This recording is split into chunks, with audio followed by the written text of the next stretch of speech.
I'm Mark Eibner with Broker IPTV, and I'm fortunate enough to be up here at the Summit Association of Realtors with State Senator Dan Gibbs. And Dan, maybe you could tell us the cities that you represent here in our state? Yeah, sure, Mark. I represent Summit County, Grand County, Gilpin, Clear Creek, Western Jefferson County, and Western Boulder County. Yeah, first of all, for Colorado, tourism is our second leading economy in the state of Colorado. For much of the mountain communities I represent, we are based on a tourism-based economy. And so many of the actions that potentially take place down in Denver have potentially devastating impacts on our local economies up here.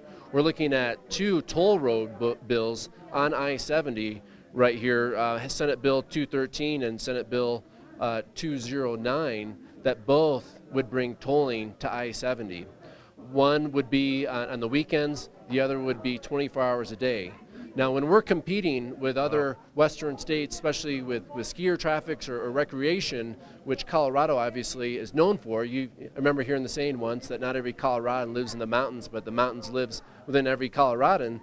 Well, you start tolling, I think people are going to think twice about heading up the mountains. Great. Do you have any other proposals, or, I mean, what's some of your thoughts on, I mean, I know we have I think we have a lot of natural resources in the state of Colorado, whether it's mining, logging, and I mean, there's got to be other tax revenues we can use.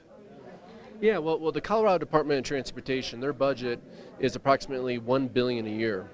They've said they need additional 1.5, so that's about $2.5 billion annually to keep up with existing infrastructure.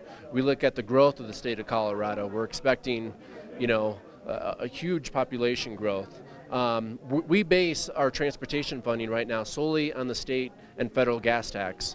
It's the state is 19 cents on the gallon, the federal is 22 cents on the gallon. I think we need to revisit that because that obviously doesn't cut it when we look at our transportation needs with a growing population. So I think we do need to look outside the box. The I-70 Collaborative, it's a group made up of the Denver Metro Chamber, made up of Ski Country USA, made up of local communities along the I-70 corridor, are coming up with recommendations in only 2 months with both short and long-term approaches. And the Federal Highway Administration and Colorado Department of Transportation are a part of these discussions. They're going to take the recommendations to heart and they're going to run with it. So that will likely have recommendations on funding. It'll have recommendations on potentially widening or a bus or potentially a train.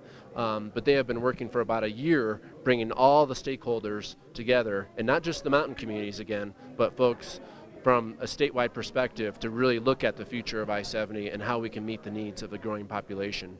Great, excellent. Well, thank you very much, Dan, and good luck on that bill. My pleasure. Thank you for having me.